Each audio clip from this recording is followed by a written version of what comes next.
जय हिंद दोस्तों। स्वागत है आपका एक और नई वीडियो में। और आज इस वीडियो के माध्यम से हम डिस्कस करेंगे जो आपकी अभी तक जो बीआरओ की साइट है या ऑफिशियल वेबसाइट है वो अभी तक यानी कि क्यों रनिंग कंडीशन में क्यों नहीं आई। ठीक है, तो इस पर जब भी हम ओपन यानी कि साइट को ओपन करते हैं तो कुछ इस तरह का इंटरफेस आता है हमारे सामने। ठीक है, तो इसको यहाँ से बंद इस पर क्लिक कर देते हैं तो यहाँ कुछ इस प्रकार से आपको शो होता है। ठीक है, तो यहाँ तक आपने देखा होगा, लेकिन यदि आप इससे आगे थोड़ा जाएंगे तो आपको कुछ और कुछ देखने को मिलेगा। ठीक है, जैसे आप नया उपयोगकर्ता पंजीकरण पर क्लिक करेंगे तो कुछ इस प्रकार का आपका इंटरफेस अभी खुल के आने वाला है। ठीक है, तो इसमें क्या है, आपका ज़रूरी जो भी दस्तावेज होते हैं वो फिलअप करने हैं, लेकिन कब करने हैं, जब आपकी ये साइट यानी कि वर्किंग कंडीशन में हो तब। ठीक है, ना कि अभी। अभी क्या है, ये जो साइट आपकी है अंडर मेंटेनेंस में है, जिसका कोई यानी क्लियर नहीं है कब तक ये वर्किंग कंडीशन में होगी। और जो आपकी 466 पोस्ट जो आई हैं वैकेंसी, तो वो कब तक आपकी बीआरओ की ऑफिशियल वेबसाइट पर यानी कि शो होंगी, कोई डेट अभी तक नहीं आई है।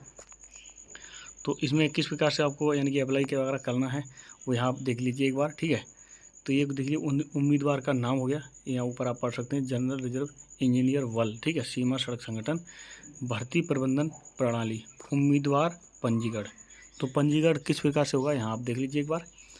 फर्स्ट में आपका क्या है, उम्मीदवार का नाम यानी कि केवल मैट्रिक के अनुसार जो आपके हाई स्कूल में है वही सेम भरें, जैसे है वैसे ही फिल करें। ठीक है, स्पेस है तो स्पेस दें, या जो भी कुछ जैसा है सेम कुछ सेम वैसे ही लिख दें। ठीक है, अब पिताजी का नाम देख लीजिए। ठीक है, कृपया किसी भी अभिवादन जैसे श्री डॉक्टर या कुछ किसी के पिताजी डॉक्टर होते हैं कोई श्री लगा दें तो वो अन्यथा वो ना लगाएं, प्रोफेशन ना लगाएं, सीधा डायरेक्ट उनका नाम ही लिख दें। ठीक है, वैसे बड़ों को सम्मान देना बहुत ज़रूरी है, लेकिन यहाँ ऐसा कुछ नहीं दर्शाना है आपको। अगला आप देख लीजिए।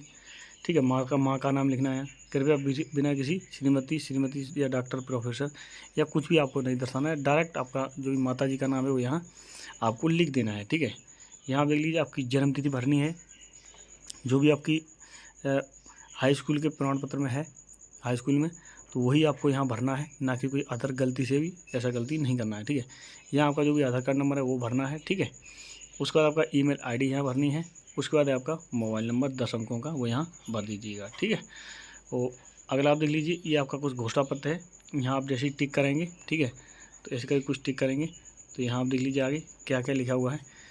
मैंने उस पद के लिए कोई अन्य आवेदन प्रस्तुत नहीं किया, यानी कि एक पद के लिए आप 2 बार आवेदन नहीं करना, नहीं तो आपका जो फॉर्म है वो यानी कि अप्लाई नहीं होगा, वो कैंसिल हो जाएगा।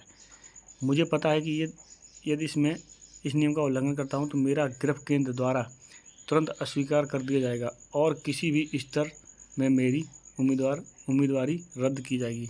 ठीक है, ये अच्छे से पढ़ लीजिएगा, समझ लीजिएगा, ना कि आप जल्दबाजी में कुछ गलत सलत भर दें।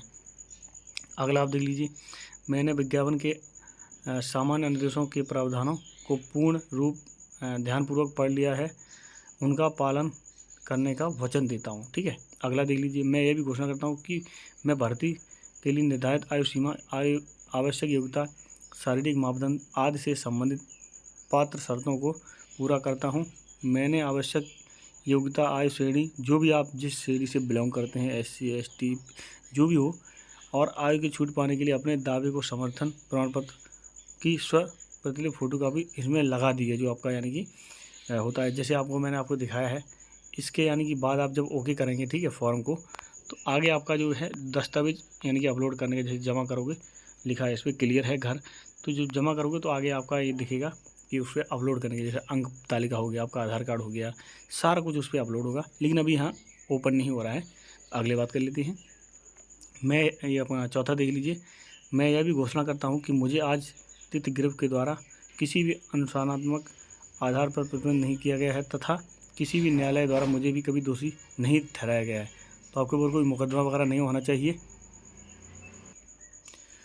अगला आप देख लीजिए, पांचवा आपका क्या है, मैं यह भी घोषणा करता हूँ कि मुझे गृह सेवा से हटाया बर्खास्त नहीं किया गया, यानी पहले कभी जॉब की हो या आपको कुछ कागजी कार्रवाई करके आपको निकाल दिया गया हो, ऐसा भी नहीं किया गया है। ठीक है, अगला आप देख लीजिए, छठवां आपका लास्ट है, मैं इसके अलावा यह भी घोषणा करता हूँ कि आवेदन में दिए गए सभी कथन सर्वोत्तम ज्ञान विश्वास अनुसार सत्यपूर्ण और सही हैं मैं समझता हूँ कि परीक्षा से पहले या बाद में नियुक्ति के बाद किसी भी जानकारी को दबाए जाने या झूठ गलत पाए जाने पर अयोग्यता पाए जाने की स्थिति में मेरी उम्मीदवारी नियुक्ति यानी कि जो आपकी ज्वाइनिंग है वो रद्द कर दी सकती है। ठीक है, तो अभी क्या है, आपकी वर्किंग कंडीशन में नहीं है, फिलहाल इस पर ट्रायल चल रहा है। जब भी ये जो ट्रायल का काम पूरा हो जाएगा, ये आपकी वर्किंग कंडीशन में आ जाएगी, तो आपको यानी कि इस पर आपका जो 466 पोस्ट का वैकेंसी का नोटिफिकेशन है वो आउट हो जाएगा।